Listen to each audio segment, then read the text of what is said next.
Soy Fernando Díaz Villanueva. Hoy es 7 de junio de 2022 y esto es La Contracrónica.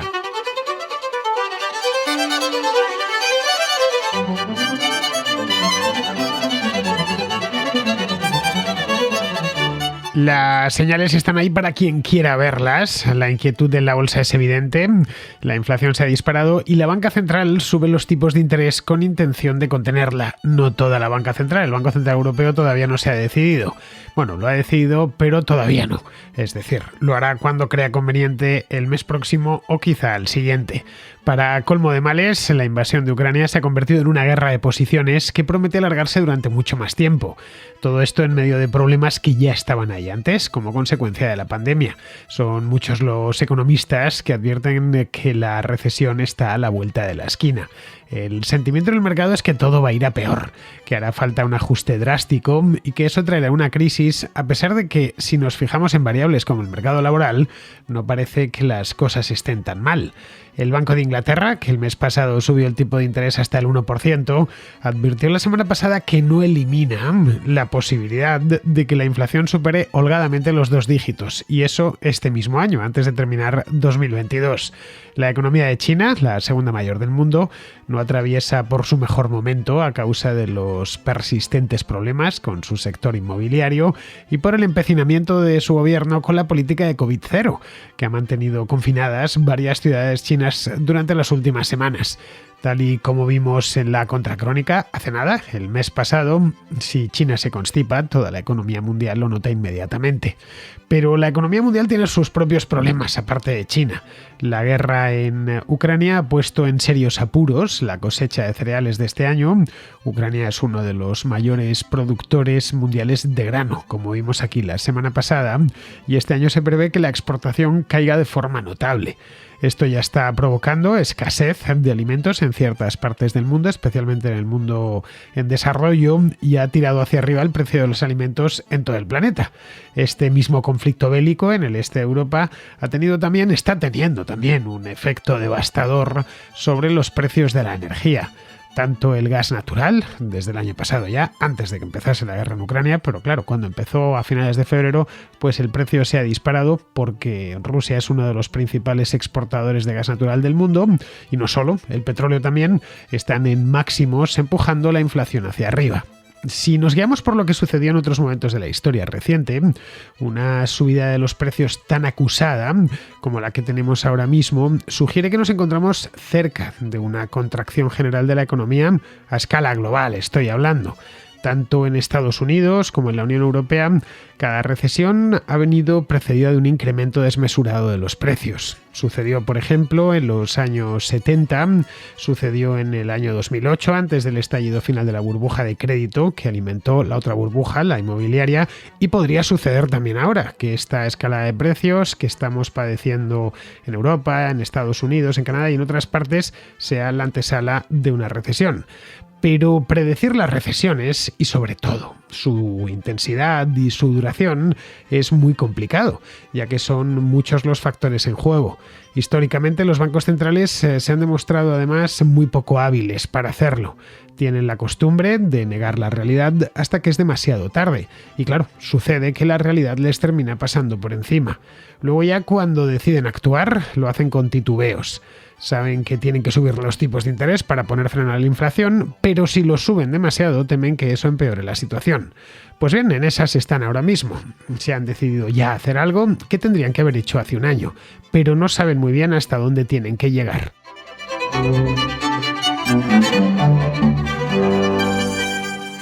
Es poco menos que imposible que no hayamos oído ya una o varias veces que vamos directos a una crisis, que nos encontramos pues en la salita de espera y que la crisis empezará a lo largo de los próximos meses. Unos dicen que a finales de año, otros dicen que habrá que esperar a principios de año que viene, otros, los más pesimistas, que a la vuelta del verano del verano boreal nos encontraremos con la crisis, y no además una crisis cualquiera, sino una crisis de grandes dimensiones, equivalente o superior incluso a la del año 2008.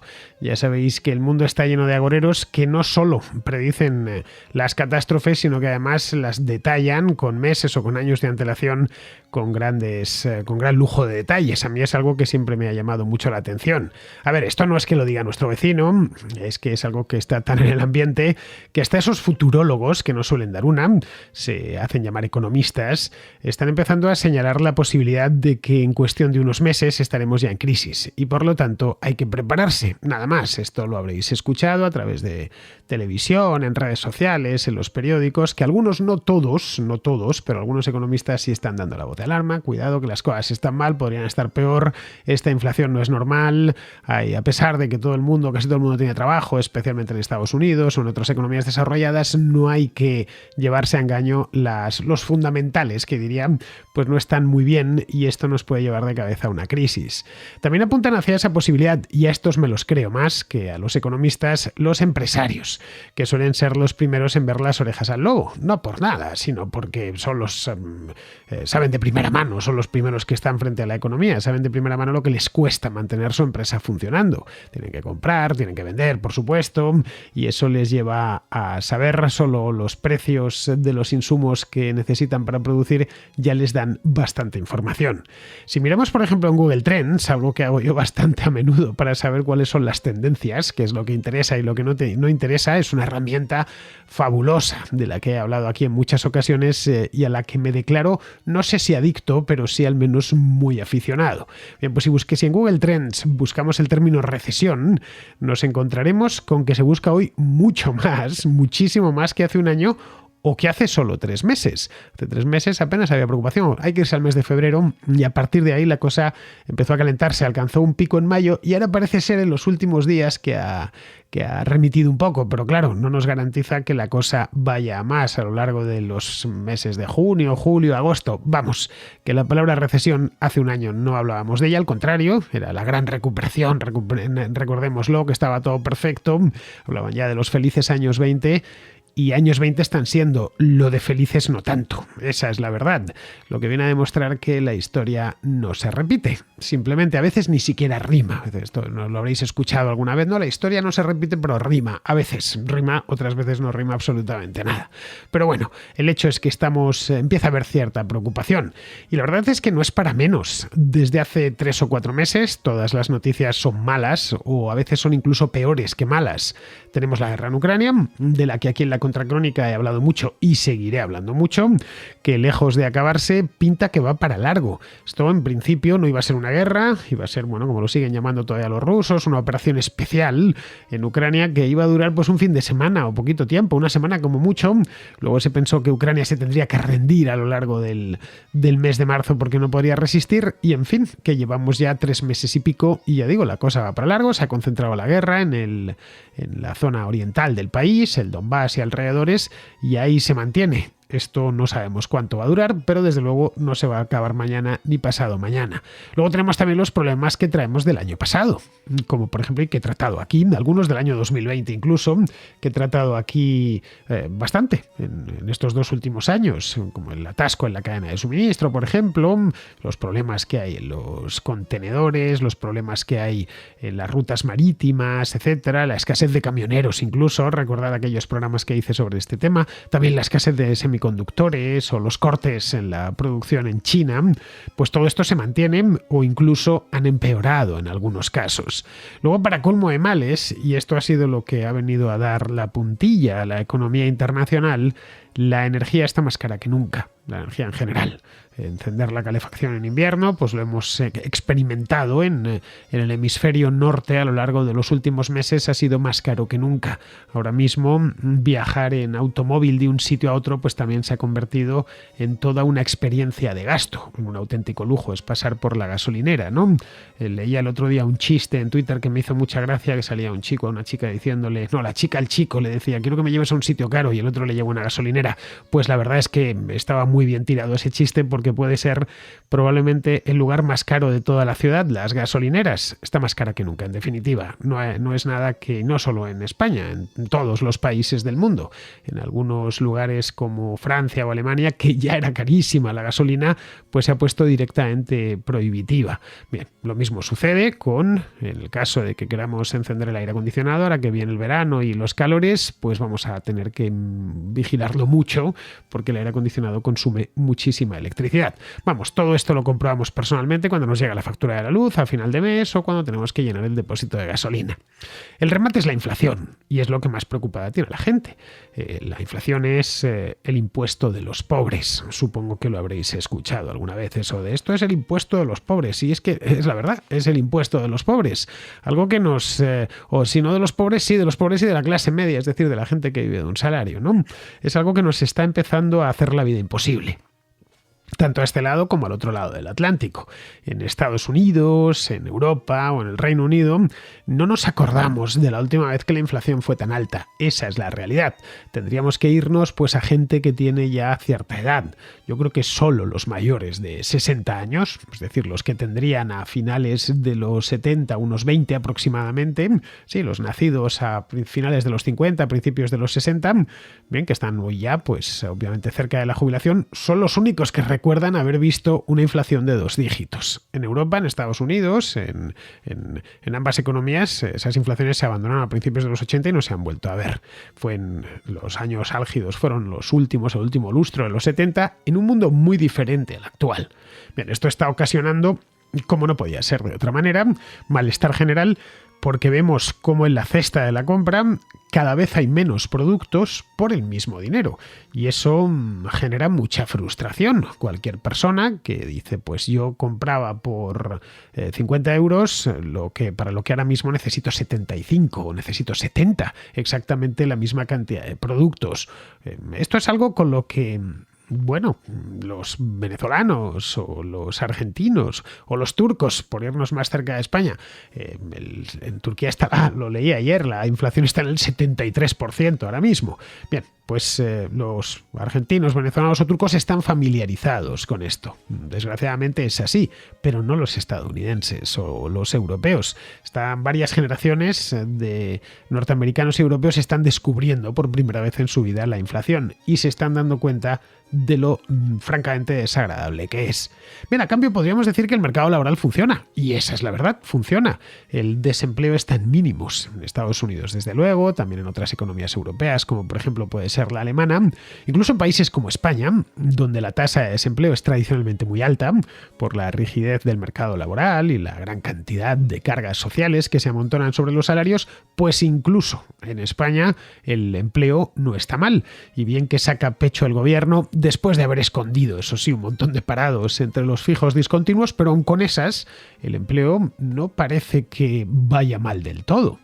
Más de uno en este punto podría decir, pues eso, que ni tan mal, bien, que a cambio de tener los precios un poco más altos, pues más gente trabaje y todos contentos, ¿no? En principio, lo digo porque he oído a algún economista decir que no es mal cambio, ¿no? A cambio de tener un poquito de inflación, es decir, que nos suban un poquito los precios, pues la gente tiene empleo. Pero es que la economía no funciona así. La inflación alta termina destruyendo tejido productivo, y sin tejido productivo no hay empleo. El empleo se va, primero se destruye el tejido y luego se va destruyendo el empleo. Así que al final lo que nos encontramos es con inflaciones de 2 dígitos, o los turcos se dirigen ya a la de 3 dígitos, están, como os decía antes, en el 73%, y además con menos empresas, con la temidísima esta inflación, que es lo que tuvieron que pasar en los años 70 y que dejó tan amargo sabor de boca, tan mal recuerdo, que los bancos centrales, los gobiernos, se conjuraron para que algo así no volviese a suceder. Bien, medio siglo más tarde estamos al borde mismo de esta inflación. Pero vayámonos antes al año pasado. Tanto la Reserva Federal como el Banco Central Europeo se pasaron todo el año 2021 diciendo que el repunte inflacionario que empezó a sentirse tan pronto como en febrero, de esto hace ya casi año y medio, tengo un programa, una contracrónica que hice en aquel entonces, febrero de 2021. Creo que lo titulé La inflación ya está aquí. Febrero de 2021. Bien, decían que no había problema, que era algo transitorio, que iba a pasar, temporal. Decían muy campanudos que en verano volvería todo a la normalidad, luego que sería en otoño, luego que después de la Navidad, que ya se sabe, la gente gasta mucho en Navidad y además unas Navidades ya post-pandémicas, quería disfrutar todo el mundo, que luego no fueron ni post-pandémicas ni nada porque tuvimos la Omicron, pero bueno, luego que al finalizar el invierno, que ya nos encontraríamos en marzo-abril con una situación normalizada. Tenemos ahí las declaraciones de ministros de Economía, de gobernadores de bancos centrales, están todos retratados por la prensa. Lo que vamos a terminar en unos días será la primavera de 2022 y la inflación está en máximos, con perspectivas además de seguir creciendo y de ponerse en 2 dígitos, como ha hecho, por cierto, ya en Holanda, donde el mes de mayo cerró con una inflación del 10,2%.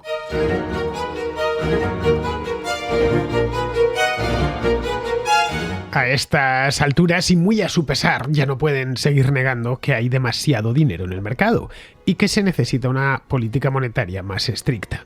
La pregunta aquí que habría que hacerse es cómo de estricta. Y por lo tanto, ¿cuánto podría sufrir la economía una vez empiecen a apretarle las tuercas? Cuanto más suban los tipos, más liquidez se retirará del mercado y antes entraremos en recesión. Una recesión que por lo demás es inevitable. Inevitable y necesaria, no hay otra, después de lo que se ha hecho antes, en tanto que no es más que una consecuencia de los errores cometidos a lo largo de los últimos años. Ojo, errores que se advirtieron. No estamos hablando solo de la pandemia, esto viene ya de antes. Es más concreto, lo que tenemos más cerca son los 2 últimos años en los que ya directamente han abierto el grifo como si no hubiera mañana. Si, por ejemplo, vamos a tomar Estados Unidos, que es la mayor economía del mundo y también de Occidente, si mañana Estados Unidos entra en recesión, ¿qué pasaría exactamente? Pues no tenemos ni idea, esa es la verdad, no lo sabemos, pero sí sabemos lo que sucedió en el pasado, y eso nos puede ayudar, al menos en cierta medida. Estados Unidos ha sufrido un total de 12 recesiones desde el año 1945. Muchos analistas señalan parecidos, se encargan de indicar aquí dónde está el parecido, procuran no señalar las diferencias, porque claro, entonces su predicción se vendría abajo. Pero vamos, lo que hacen es que indican aquí es una cosa parecida a lo que sucedió entonces, quizás se podría comportar de la misma manera. Entonces, dependiendo de cada uno donde quiera poner el foco, el ojo, mejor dicho, algunos indican parecidos de cómo estamos ahora, esto ya lo he traído en la contra en alguna ocasión, y la crisis de principios de la década de los 80, cuando la Reserva Federal, que en aquel entonces estaba dirigida con mano de hierro, por cierto, por Paul Volcker, acabó de un plumazo con la inflación. Bueno, no fue de un plumazo, pero se la quitó de encima en 3 años, provocando una recesión, una crisis bastante profunda en el proceso. Otros miran algo más atrás, hacia la crisis que siguió a la crisis energética del año 73, la crisis del petróleo, en tanto que el petróleo y el gas pues se han disparado. Entonces tenemos algo parecido, tenemos un problema ahora mismo energético como el que tuvieron en 1973. Algunos puestos a comprar se han ido al año 2000, que está relativamente cerca, y el dot-com crash de aquel año, esta quiebra en cadena que se produjo en la primavera y el verano del año 2000. Lo hacen porque este año las tecnológicas, como vimos ya en la contra, están sufriendo mucho. Pero esa comparación yo, la verdad, sinceramente, aunque la he leído en varios sitios, no la veo muy adecuada. Las .com en el año 2000 eran empresas recién nacidas que tenían todo el futuro por delante, pero apenas tenían clientes, estaban completamente infladas en bolsa, se estaban comprando expectativas. Hoy ya son gigantes con millones de clientes, con buenas cajas, buenas facturaciones, nada que ver el Amazon de hoy, por ejemplo, del año 2022 con el Amazon del 99 o del año 2000. No digamos un montón de empresas que aparecieron en torno a Internet, aquel Internet de finales de los 90, que directamente no tenían apenas actividad. Todo lo que vendían en bolsa, en aquellas ofertas de adquisición de acciones que hacían, eran poco más que un logotipo y unos PowerPoint en los que prometían que iban a ganar el oro y el moro. Luego, además, en el año 2000, quitándolo de las .com, que fue muy doloroso, especialmente para quienes compraron acciones de aquellas compañías, el resto todo iba bien. La cosa ya se torció al año siguiente con lo del 11S, pero el año 2000 fue un año, desde el punto de vista económico, bastante dichoso. Todos estos hechos del pasado, estos eventos del pasado, nos pueden orientar. Pero es que no hay dos crisis iguales, esa es la verdad, porque como os decía antes, la historia no se repite jamás, por lo menos punto por punto. A veces hay elementos que son similares y de ahí quizá la tendencia a pensar que la historia se repite, pero es que no se repite exactamente igual. Aunque los seres humanos somos iguales que hace 20 años o 40 años, por supuesto, somos iguales que hace 2000 años, también los elementos sobre el tablero o son distintos, o están repartidos, o son los mismos, pero están repartidos de diferente manera. En 1980, por ejemplo, venían de una crisis energética, de dos seguidas, de la del 73 y la del 79, y además un ambiente de gran inestabilidad política en el plano internacional. Aquí también tenemos una situación relativamente similar, pero no exactamente igual. Pero claro, no habían pasado una pandemia. No hubo ninguna pandemia en los años 70 y mucho menos los estados habían disparado el gasto público como se ha hecho entre el año 2020 y 2021. Bien, esto yo creo que es lo que marca la diferencia fundamental con recesiones y con crisis anteriores. El problema, por lo tanto, como podemos ver, eliminando por pura eliminación, son los estímulos continuos que todos los gobiernos, sin excepción, unos más y otros menos, pero todos sin excepción, con la participación entusiasta de los bancos centrales, han ido inyectando en la economía.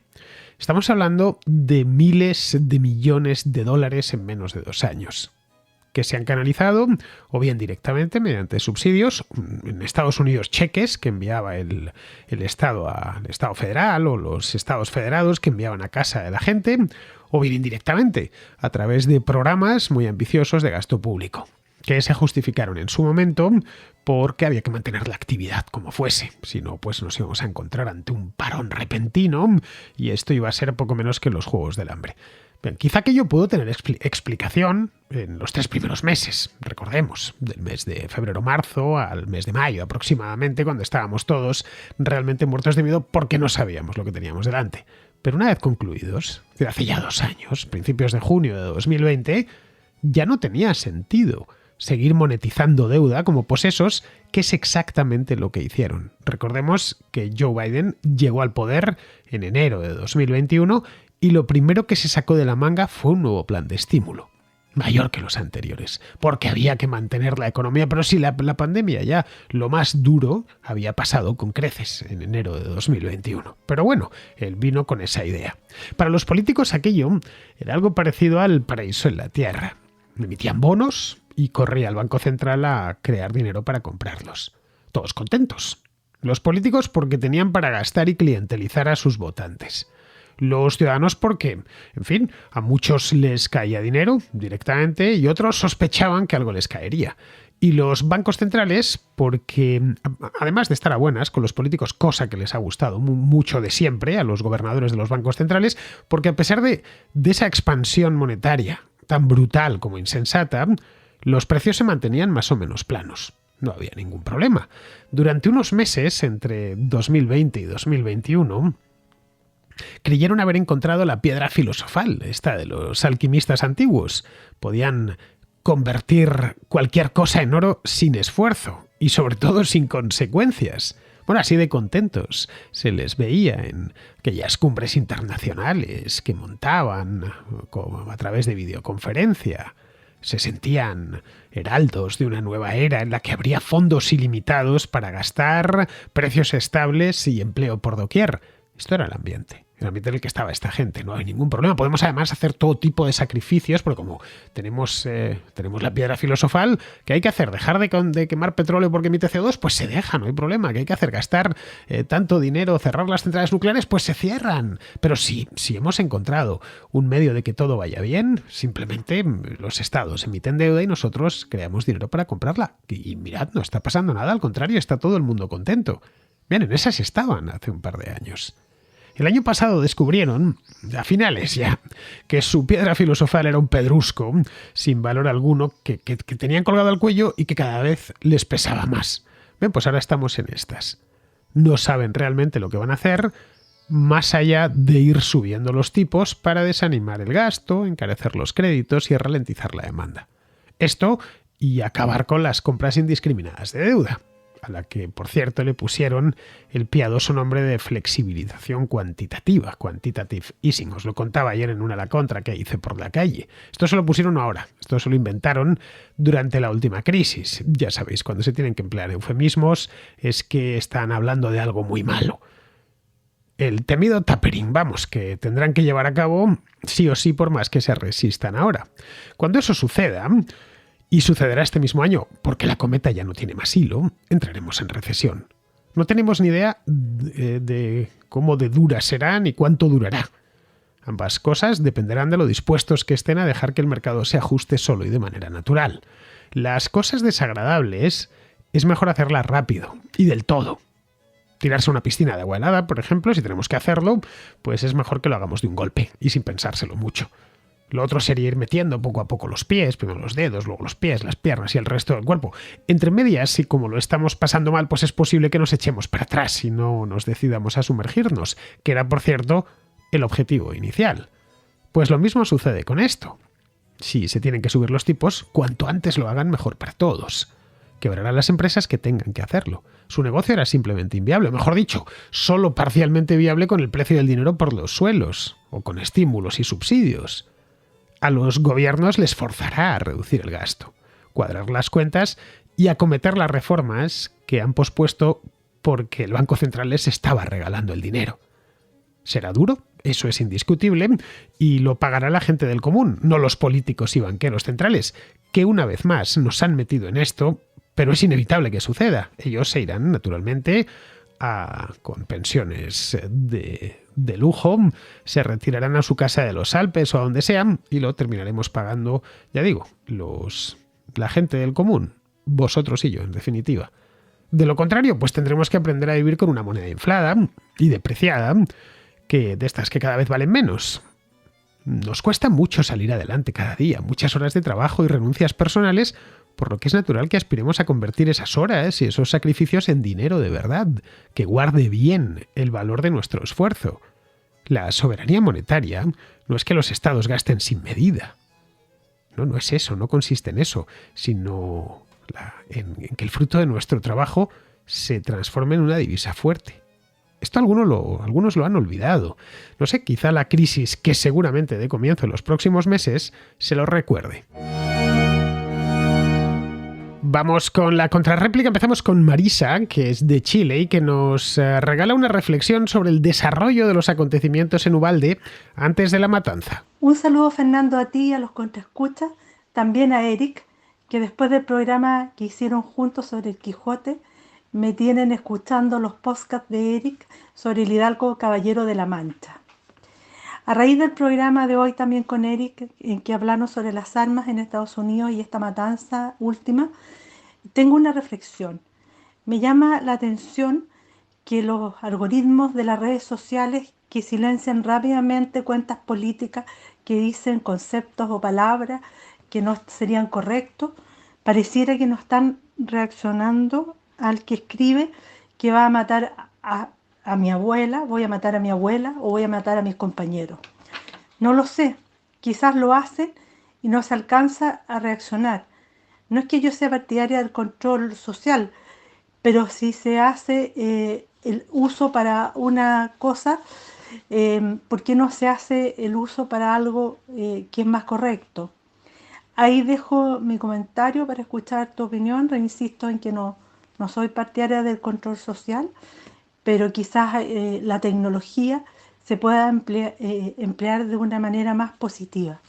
Un saludo y gracias por todo tu programa. Salvador Ramos, al parecer, escribió en Facebook que acababa de matar a su abuela. Acto seguido se dirigió con su rifle a la escuela primaria Rob y se lió a tiros matando a 19 alumnos y 2 profesores. La abuela quedó herida. Llamó a la policía y fue ingresada en un hospital en estado grave. Gracias a la llamada de la abuela es por lo que la policía pudo llegar allí tan rápido, que no sirvió de mucho porque al final, pues como bien sabemos, pues eso, a 21 personas, ¿no? Lo que plantea Marisa es que si Facebook o Twitter vigilan tanto lo que decimos a través de sus redes, ¿por qué no hizo algo para impedir que Ramos continuase con la matanza? A ver, lo cierto es que en este caso fue todo muy rápido. Desde que disparó a la abuela hasta que llegó a la escuela pasaron creo que unos 25 minutos. Vamos, que no había tiempo material para nada. Y mucho menos para saber exactamente lo que había dicho con el "acabo de matar a mi abuela". Una frase que puede ser entendida de muchas maneras. Seguramente la última en la que pensemos es que la ha matado de verdad. Otra cosa sería que cuando alguien como Salvador Ramos empieza a mostrar sus intenciones, salte la alarma. Pero claro, eso no depende de Facebook, sino de su entorno más cercano. Si ves que un vecino o un compañero de clase está colgando en Facebook fotografías de sus armas encima de la cama mientras fantasea con tiroteos, pues quizás sea la hora de tomárselo en serio. En concreto, Ramos, por lo que he podido leer sobre este caso, era un joven muy hermético, pero había dado algunas pistas. Maltrataba animales, por ejemplo, una señal inconfundible de que nos encontramos ante alguien con un trastorno, y sus compañeros de la hamburguesería Wendy, que era donde trabajó un tiempo, se referían a él como school shooter, vestido de negro, con capucha, etc. Vamos, el school shooter, el tirador de escuelas, vamos. Señales dio, como estamos viendo, tanto online como en el mundo físico, pero nadie las supo poner en contexto y tomar las medidas adecuadas. Bien, seguimos con Alejandro, que es de Bogotá y que nos habla de las elecciones colombianas. Buenas tardes, Fernando, aquí un contraescucha. El motivo de este audio era hablarte acerca de la primera vuelta de las elecciones presidenciales de Colombia. El senador Gustavo Petro alcanzó más de 8 millones de votos, lo cual para los contraescuchas que no están al tanto de las elecciones o del campo político de Colombia pensarían que se ve una clara ventaja para él en una segunda vuelta. Pero no es así. El segundo y tercer puesto fueron para el ingeniero Rodolfo Hernández, una persona que consideraríamos quizás un socialdemócrata, un tecnócrata, un ingeniero que fue alcalde de una pequeña ciudad en Colombia, pero arregló el déficit público, pero no logró poco más. Y el otro candidato que logró el tercer puesto fue Fico Gutiérrez, que fue alcalde de Medellín, pero su principal maquinaria política es el uribismo. El señor Fico Gutiérrez perdió la segunda vuelta, por lo tanto, esto es impresionante, ya que declara la muerte del uribismo después de 20 años de gobierno. Y esto principalmente se debió a causa del presidente actual Iván Duque, que hizo un gobierno desastroso, que solo se dedicó a repartir burocracia, crear más entidades estatales, y más la pandemia destrozó totalmente la economía del país. En la segunda vuelta, lo que se entiende es que el segundo y tercer puesto de las elecciones, que suman casi 11 millones de votos, se van a ir para el ingeniero Rodolfo Hernández. Por lo tanto, Colombia otra vez le dice no al socialismo y no más a ya que nos había cacho socialismo del siglo XXI que tanto tiene azotado a Latinoamérica. Enhorabuena por el programa y hasta luego. Pues nada, Alejandro, muchas gracias por el comentario hecho allí desde la misma Colombia, desde la misma Bogotá, a pie de obra. El programa del jueves lo dediqué precisamente a esto, no sé si lo habrás escuchado. Estoy siguiendo las encuestas de intención de voto para la segunda vuelta, que será el 19 de junio, y la verdad es que estoy sorprendido con el repunte que ha pegado Rodolfo Hernández. Se ha colocado por encima de Petro, por poco eso sí, en la de la última semana ronda el 50-52%. Es decir, que si estas encuestas se materializan, Hernández ganaría. Pero eso sí, lo haría por la mínima. Bien, vamos ahora con otro tema muy distinto que nos trae Teresa, que es cordobesa y psiquiatra, por ese orden. Teresa nos habla de un tema que se trató aquí hace ya un tiempo, el del cierre de los manicomios en España. Hola, Fernando. Te mando este audio para intentar resolver las dudas de un contraescucha, Juan Antonio, que llamó preguntando por el tema de la desaparición de los psiquiátricos. Este es un tema muy complejo y controvertido, porque existe mucho desconocimiento al respecto y, lo que es peor, un conocimiento sesgado en el imaginario popular alimentado con mucho morbo durante años por la industria cinematográfica y los medios de comunicación sensacionalistas. Me va a ser muy difícil desmontar todo esto en unos minutos, pero me conformo si consigo arrojar algo de luz al respecto. En primer lugar, lo que pregunta Juan Antonio es si han desaparecido los penitenciarios psiquiátricos. La respuesta es no. siguen existiendo de uso exclusivamente psiquiátrico y conformando módulos de atención psiquiátrica en penitenciarios de uso general. Lo que habría que preguntarse es si se han relajado las medidas a tomar con pacientes que delinquen y tienen una enfermedad mental. En este punto habría que preguntar a los juristas, pero mi impresión, y es solo una impresión general y basada en mi práctica, es que sí, que cada vez vemos más en consulta pacientes cuya pena tras un acto delictivo sea computado con la obligatoriedad de realizar un seguimiento y tratamiento psiquiátrico ambulatorio, y es aquí donde de nuevo surgen conflictos. ¿Puedo yo como psiquiatra ser garante del cumplimiento de estas medidas? Solo puedo ser una mera comunicadora a los juzgados de si el paciente viene o no viene a la consulta, pero en realidad no sé si me está engañando, si se está tomando el tratamiento, si no se lo está tomando, si está siguiendo unas pautas. Y además no olvidemos que nos enfrentamos a una situación de total desprotección. Es una consulta pequeña a la que el paciente ha accedido sin previo paso por ningún arco de seguridad, por lo cual puede portar armas. Solo el paciente y la psiquiatra sin personal de seguridad, y siendo este último el psiquiatra el encargado de emitir un informe que puede llevar de cabeza al paciente a la cárcel. Es fácil de imaginar los conflictos que esto puede generar y cómo puede deteriorar la relación entre el paciente y el médico. Con respecto a la desaparición de los psiquiátricos, entiendo que se refiere a los antiguos manicomios, cargados estos de importante carga peyorativa, en buena parte por las medidas terapéuticas, siempre entrecomillado, que con mayor o menor acierto se llevaban a cabo en ellos. Pero no olvidemos que hasta los años 50 o 60 la farmacopea psiquiátrica no empezó a desarrollarse tal y como hoy la conocemos, y como tú bien dices, Fernando, no podemos juzgar el pasado con los ojos del presente.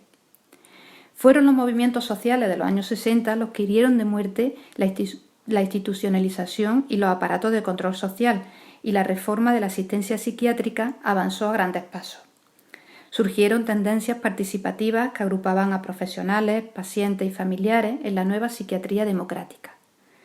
En 1982, el Parlamento aprobó en España un plan de asistencia psiquiátrica que contemplaba los nuevos conceptos de la psiquiatría como la prevención y la integración con los demás servicios médicos, dejando los manicomios para los enfermos crónicos. Bien, todo esto sobre el papel es muy bonito, pero ¿cuál es la realidad que tenemos hoy por hoy? Pues que, como en casi todo, habría que replantearse algunas de estas medidas, porque la desaparición de grandes psiquiátricos ha llevado a la creación de múltiples mini psiquiátricos, orientados a casos muy agudos, de estancias cortas y que no responden en muchos casos a las necesidades reales, tanto de la enfermedad mental en sí como las necesidades de los familiares, que en muchos casos se ven desbordados por no poder garantizar unos mínimos cuidados a sus familiares. Bueno, no me quiero extender más porque este tema daría para un debate muy extenso. Solo quiero dejar una última reflexión, que para mí es muy importante. Al igual que no decimos que un enfermo con cáncer es un canceroso, o que un enfermo con SIDA es un sidoso, a un enfermo con esquizofrenia no debemos referirnos como un esquizofrénico. Tomar la parte por el todo nunca es bueno. Un saludo a todos los contraescuchas y hasta otra, Fernando. Me ha gustado mucho tu nota de voz, Teresa, nos lo has explicado y contextualizado de forma inmejorable. Y luego ese broche final que le has puesto ha sido magistral. Conozco a Teresa personalmente y he pasado muchas horas hablando con ella de este y de otros muchos temas. De este en concreto, el de la psiquiatría, he aprendido muchísimo de ella. Le he pedido, por cierto, que se lea el libro este de Ángel Martín, por si las voces vuelven, que se está vendiendo también, para que nos lo reseñe para la contraportada. Así que si alguno de vosotros lo estáis leyendo también, lo digo porque el otro día tenía montada una cola y me alegro además en la Feria del Libro de Padre Muy Señor Mío, así que si lo habéis leído podemos hacer un especial sobre este libro, que con Teresa sería perfecto porque Teresa no solo es psiquiatra sino que además es una muy buena psiquiatra. Bien, pues vamos a terminar, vamos con Pizarro, que nos habla pues eso mismo, del tema este de las elecciones colombianas, Petro contra Hernández. Tras la primera vuelta, ya sabemos que al próximo presidente de Colombia le votará una mayoría mixta, entre adeptos y resignados. Entre el izquierdista con ideas probadamente contraproducentes y el septuagenario de las manos limpias y sin más idea que el otro no, se decidirá al gestor de la actual ruina económica y social colombiana. De nuevo, es el momento de los optimistas colombianos. No sobra ninguno. Un cordial saludo de Pizarro. Y hasta aquí, queridos amigos, llega la contra de hoy, 6 de junio, mañana 7 y habrá contracrónica. Hasta mañana, amigos.